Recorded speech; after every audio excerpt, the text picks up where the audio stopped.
They survived bombings and near starvation in Gaza, but now these children have arrived in the Bay Area for treatment for the wounds they received during the war.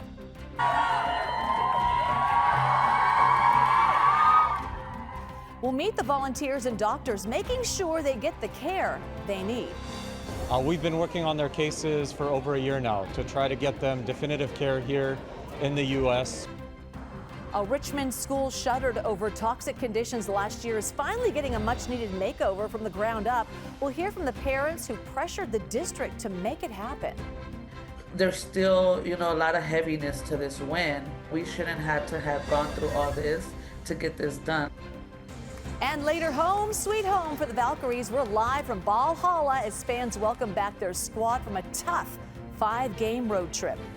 It's good. It's high energy. It's fun to watch them on TV, but it's more fun to be here in person.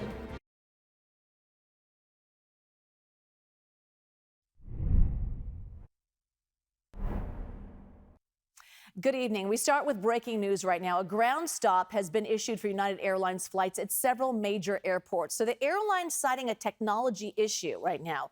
We've confirmed it's impacting SFO, which is a United hub, as well as Chicago, Denver, Houston, and Newark. So far, this is only affecting United flights. There's no word yet on how long the ground stop will last. So there's live pictures from SFO right now. Also in a statement, United Airlines says, quote, "We expect additional flight delays this evening as we work through this issue. Safety is our top priority, and we'll work with our customers to get them to their destinations." So we'll continue to follow this and give you the latest updates just as soon as we get them. Just a few hours ago, 3 injured children from Gaza landed at SFO along with their families, coming here to the Bay Area to receive medical treatment for injuries sustained during the conflict. Our Katie Nielsen was at the airport as they received a warm welcome from a huge crowd of supporters.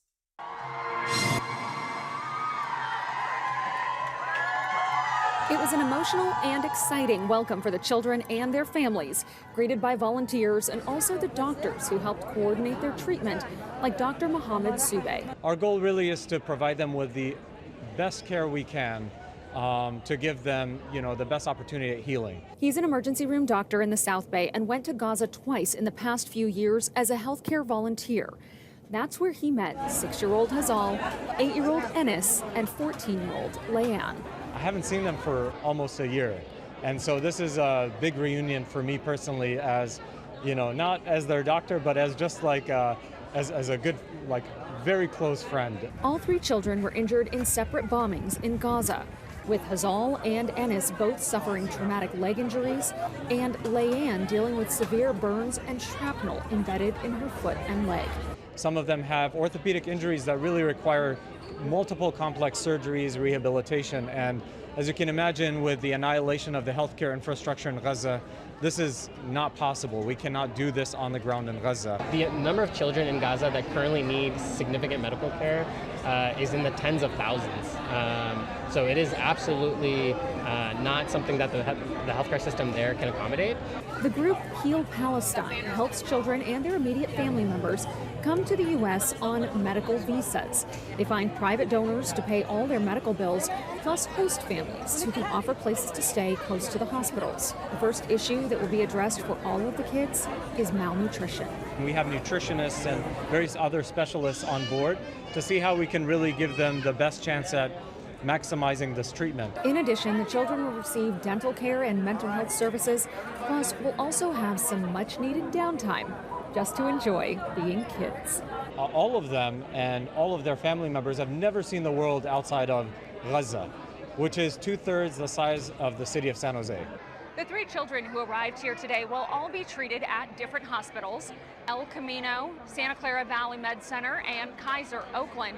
Once their medical treatments are complete here in the U.S., Heal Palestine will get them to Egypt, where they'll help them with housing and also education. Katie, thank you. And the war in Gaza shows no signs of letting up. Over the past 21 months, more than 60,000 Palestinians have been killed, and that's according to Gaza's health ministry. And another 146,000 people have been wounded. According to the United Nations, people in Gaza are experiencing acute malnutrition as a result of a severe lack of food. Multiple media outlets in the Middle East are reporting Nearly 200 people have died of starvation, and thousands of children have been hospitalized for malnutrition over the past few months. Meantime, Hamas is believed to still be holding as many as 50 hostages, though officials believe at least 28 of those hostages have died. Last week, U.S. envoy to the Middle East, Steve Witkoff, visited with the families of the Israeli hostages in Tel Aviv before meeting with President Trump on Monday to discuss plans on how to get humanitarian aid to Gaza. The group behind the Stanford student-run newspaper, the Stanford Daily, is suing the Trump administration. So they say some international students who write for the paper are afraid to voice their opinions for fear of being deported. The lawsuit was filed against Secretary of State Marco Rubio and Homeland Security Secretary Kristi Noem. It accuses the administration of threatening to deport or revoke the visas of international students with pro-Palestinian views. The newspaper argues this violates their free speech rights. A spokesperson for the Department of Homeland Security said this is a baseless political lawsuit. DHS doesn't arrest people based on protected speech. It went on to say it takes its role in removing threats to the public and our communities seriously. All right, it is back to school for many students across the Bay Area, but some are heading back to class with concern. Recent ICE activity in the South Bay is troubling immigrant student families. According to the Santa Clara County of Education, daily attendance dropped by 5,000 when Trump took office. That number jumped to 10,000 by February. Now the office is co-authoring AB 49, state legislation that would require strict conditions before ICE can enter any school property and prevent access to areas where students are present. Educators and faculty at Overfelt High School say students are safest on campus and they will do what they can to support them. At this point, our protocol is follow the rules of the law. If an agent has a warrant, we're going to have that process through our district administration, make sure it's a legitimate warrant. We're going to follow the law. That's what we're going to do. And at the same time, we're going to do everything we can to keep all of our students and all of our families safe. This bill is still moving through the state legislature. Advocates hope it will become law by the end of the year. Castro Valley Unified was one of several East Bay districts starting the school year today. This morning, our photographer visited Castro Valley Elementary, where families took their ceremonial first day of school photos before students returned to the classroom. One elementary school in Richmond won't have students back in classrooms anytime soon. Stagg Elementary will stay closed for another year as the campus is demolished and rebuilt from scratch. The old school was deemed to be too dangerous, but only after a group of angry parents and advocates pressured the district to make some changes. John Ramus spoke to some of them about the lessons learned. This time next year, there should be a brand new Stagg Elementary School on this site. It's something parents and community members fought long and hard for. And while that is good news, the process of getting here hasn't left people with a lot of trust in the district.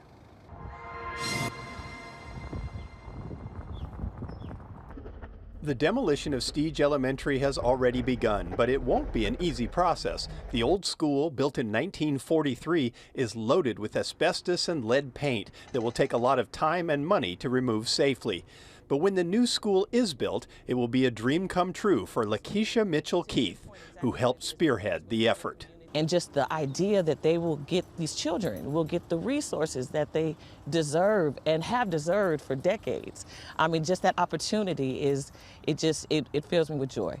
For decades, Stagg fell into disrepair while other schools were prioritized. When it was abruptly shut down last year, most of the windows had been painted shut, while the thermostats were set to the mid-80s. Dry rot was found in the walls of 3 classrooms, but repairs were halted when asbestos was found in the window putty. There was no water in the kitchen area, and in some bathrooms, when toilets were flushed, sewage bubbled up from the floor. I've been aware of it in detail for about 16, 17 years. Don Gosney is on the Bond Oversight Committee that keeps an eye on how school bond money is spent. He's been disgusted for years over the way Stagg was passed over for repairs. And while many angry parents have blamed it on racism, Gosney says a former board president convinced him it was more about politics. Stagg is, 92.9% minority, and they don't count as much as some of the other groups here in West Contra Costa County. Do people really say that in meetings when they're making decisions? Not when they're making decisions, but in the background, yes, they did. That same guy, frankly, he said, F Stige, they can't vote for me. The district now plans a full rebuild of Stige after it says it found an additional $18 million in its budget. The total cost will be $61 million to construct an entirely new school. In the meantime, the kids will continue to commute about a mile away to Dijon Middle School for classes. Overall, what did you learn from this experience?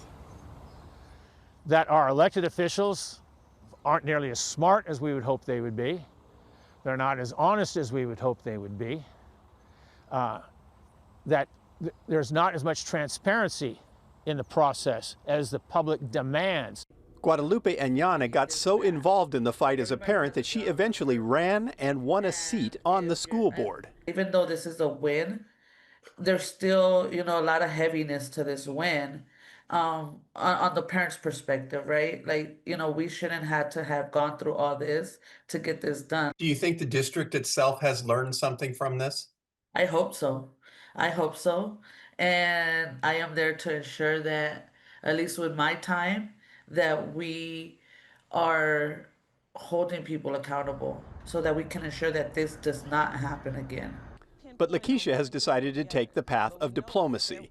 She's staying positive and doesn't think it's productive to dwell on the anger of the past. I believe that they've seen that there were mistakes made, that there were things that should have been done. And as far as I'm concerned, as long as they're moving forward to getting it done, that's the key. But let me be very clear. We will not rest until we see trucks come in and start demolishing the building and the workers come in. It's a time-honored approach in politics when you're dealing with a former adversary. Trust, but verify. So the current timeline says the new Stige Elementary should be ready by the start of school next year. All right, still ahead here at 6. Police find quite the haul inside a U-Haul. The bust involving stolen goods from across the Bay Area. Plus, a comedy controversy that is no laughing matter. We'll hear from a Stockton official accused of misusing $50,000 in taxpayer money. Also, we're live from Thrive City as fans welcome the Valkyries home from a nearly 2-week road trip. We continue to follow breaking news. United has grounded flights nationwide as it deals with a technology issue. So we've confirmed SFO is one of several United hubs impacted, including Chicago, Houston, Denver, and Newark. United says it expects additional flight delays throughout the evening as it works through the issue. We'll continue to stay on top of this. Meantime, these are photos of dozens of shoe boxes and suspected stolen clothing inside a stolen U-Haul. So we'll take a look at that. Police arresting 38-year-old suspect Lachey Dodds at the Livermore Outlets in San Francisco today. Dodds was reported of suspected theft and spotted carrying bags to the truck. They say the U-Haul was rented using a fake Nevada ID and credit card. All right, moving on to the Valkyries. They're back at Valhalla tonight after an up-and-down 5-game road trip. Golden State is hosting the Las Vegas Aces in a game that you can watch on our sister station, Pix Plus. It is certainly a rematch of Sunday's blowout loss in Vegas. Our Kelsey Thor joining us live from Thrive City with more on all of this. Boy, we sure are glad to have our team back home. I bet you are too. I am, and I liked that little kind of jingle you did with Valkyries. You were like, Valkyries. That was cute, Juliet. But yes, we are, of course, very excited to be back here at Chase. You know, at one time, or on one hand, it feels like it's been forever since we were here, and on the other hand, it feels like we were just here. So, but one thing I can tell you is that fans here are very excited for this next home game. This was a part in the season where the team was on their longest road trip of the season. They had 5 games, 5 away games, and it was really a trip of up and downs. Their first game, they got blown out by Connecticut. Then they had 3 big wins in a row, away game wins. And then, of course, the game on Sunday where they were again blown out by the Aces. The good news, though, tonight is a rematch against the Aces, and many of the fans here are hoping to see the Valks come out with the W. Do you think that they can pull out this win? They can. They just need more offense. They need to make more baskets. That's simple. I think, the Aces were fired up because they got clobbered. Now, since we got clobbered by the Aces, we'll be fired up. And another part of tonight is the fact that it is back to school night. So if you saw in the video there, the Cal Bears band was performing earlier, and they're giving out, I think it's like 10,000 clear backpacks to all of the fans in the arena. So it's going to be a fun night, Juliet. Oh, some swag. That's so cool. All right. Kelsey, thanks so much. Good luck to the Valkyries. We'll catch that for sure. Make sure to flip over to Pix Plus right after this newscast to watch the Valkyries and the Aces. Kelsey will join Vern and Matt for the pregame show right at 6:30 on Channel 44, Cable 12. If that's not enough basketball for you, we've got a doubleheader Saturday evening, also on our sister station, Pix Plus. So first, the Valkyries host the LA Sparks, followed by the Chicago Sky taking on the Indiana Fever. Coverage starts at 5 p.m. But you'll need a second screen for all the sports we're bringing you this weekend, because also on Saturday, the 49ers open preseason play against the Denver Broncos. You can watch it right here on KPIX. Kickoff set for 5:30 p.m. Our coverage starts at 5. Honey, we need 2 TVs. A lot going on. Outside lands as well. Temperatures today were, well, back to the heat inland. 80s and 90s, anywhere from 7 to a dozen degrees above average, and even made it into the 70s in San Francisco for only the 3rd time all summer. We're going to see a minor little cool down tomorrow, but more heat for the end of the work week. All the ups and downs coming up in the First Alert forecast.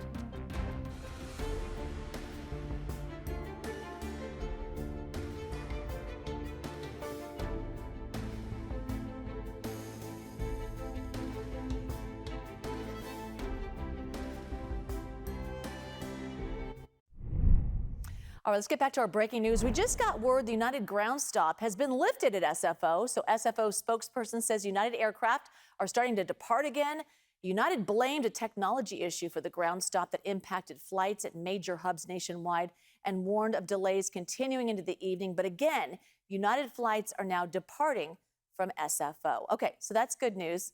Kind of want to know what they're blaming the technology issue on, but that's a whole nother story. Never fun to deal with. It's that technology. That's what it is. Anyway, okay, we'll find that out later on for sure. They posted an image of a dog holding like a power cord or something. Something, yeah. Anyway, moving on. Okay, so we have clear skies, and we it's do. going to heat up? It's going to be still warm tomorrow, not quite as warm as today. So we're going to go up and down a little bit over the next few days. But skies are going to stay clear. We don't have to deal with smoke from the Gifford fire. So let's talk about that fire that's still burning in Southern California. The latest statistics on it, only 9% contained, and it is now growing even further. The latest update puts it over 90,000 acres in total size, and that containment level hasn't budged at all over the past 24 hours. Now, we don't have to worry about the smoke. Even the proximity of that fire to us, well, it's relatively close, and certainly a fire that close can send smoke towards us. The onshore breeze is going to continue. So the winds are going to be directing the smoke plume away from the Bay Area. Let's track that smoke over the next couple of days, and you can see it continuing to blow away from the Gifford fire and really being pushed into Southern California. So we have seen deteriorating air quality around Los Angeles as far to the south as San Diego, mostly in the moderate to occasionally unhealthy for sensitive groups category. That's still going to be a concern for Southern California over the next couple of days. We just have to worry about the temperatures going up and the potential for any local fires to break out. But again, the fact that the wind will remain onshore definitely helps. Temperatures right now, well, they're definitely still toasty. 93 degrees in Concord, 91 degrees in Livermore, and 92 in Santa Rosa. Down to 84 degrees in San Jose, with temperatures around the Bay, upper 60s in the city, low 70s across the Bay in Oakland. Mentioned before the break, today was only the 3rd time all summer that San Francisco has climbed up into the 70s. It has been an unusually cool start to the summertime season. Our temperatures are going to dip back a little bit tomorrow, partly because of the behavior of the fog. As we look at the fog through the rest of tonight and into early tomorrow morning, it reforms at the coast and makes a bigger push across the Bay and some intrusion into the inland valleys. Not a lot, but it's just a little bit more than what we saw this morning. Takes a little bit longer to back up. By mid-morning, we're still going to be tracking that fog hanging out over the Bay and certainly along the coast, and that has an impact on how our temperatures are going to behave. It is going to be just basically the same at the coast, temperatures in the low to mid 60s, but a little cooler around the Bay and still warm, but not as hot farther inland. Still see plenty of heat looming off to our east through the Central Valley, and that's going to return by the end of the work week on Friday. Temperatures in the Santa Clara Valley, mostly 80s, but up to 90 degrees around Morgan Hill. Temperatures east of the Oakland Hills, a mix of 80s and 90s. Close to 90 degrees in Concord, but that's normal for this time of year. A mix of 60s and 70s around the bay. There are those 60s closer to the coast, with mostly 80s for the North Bay. You don't climb up into the 90s until you go far inland towards around Healdsburg, where high temperatures are going to reach up into the mid-90s. Another, even though it's going to be cooler, toasty day for any dog walking purposes. Our dog of the day has that all figured out. Blue, just hanging out in the shade. She'll want to trade that outdoor shade for some indoor air conditioning, though, by Friday, because those temperatures in the 80s will return to the 90s for the end of the work week. But even then, we are not talking about any kind of extreme heat that's in store. So things are going to be looking okay, even if they're going to be hot as we finish the work week on Friday. 90s on a widespread basis inland. And then we start coasting down as we head through the weekend. And by the middle of next week, we're back to slightly below average temperatures for inland parts of the Bay Area. So it's, again, been an unusually cool start to summer. And even as the heat has returned, it hasn't been crazy hot, and it's not going to last all that long. Bayside temperatures just climb a little farther into the 70s Friday, Saturday, and Sunday, and then back down to a mix of upper 60s and low 70s for most of next week. And at the coast, while you do see that fog hanging out for much of the day tomorrow, you're going to see more sunshine to finish the work week and as we head into the second weekend in August, with temperatures pushing a little bit farther into the 60s for at least a few days. Jules? All right, Paul, thank you. When we come back, the vice mayor of Stockton accused of diverting $50,000 in taxpayer money for a comedy show. Why he says other city leaders are out to get him. A comedy controversy that's really no laughing matter in the Central Valley. An investigation is underway in Stockton where the vice mayor is accused of using $50,000 of taxpayer money to pay for a comedy show that happened in May. So the city manager says the money was paid to organizers of comedian Nick Cannon's Wild and Out tour without his knowledge or approval to keep the show from being canceled because of low ticket sales. Vice Mayor Jason Lee is friends with Cannon and other performers in the show. However, Lee says the investigation is political retaliation in response to his own investigation into the city's manager's budget and hiring practices. I thought this was supposed to be a funny comedy. This really whole week has been about a political witch hunt to prove somehow that the vice mayor conspired with city staff to go in the bank accounts to give $50,000 to a brand. It also was an opportunity to silence the voice of staff who are bringing forward serious concerns with respect to internal controls that are out of control. Oh my goodness, the interim city manager says his investigation will look into whether any city policies or procedures were bypassed. An outside investigator will also look into it. All right, let's do something fun now. That was no comedy show there. One last reminder, you can watch the Golden State Valkyries take on the Las Vegas Aces on our sister station. See you then, see you at 7 on our local station. Have a good one.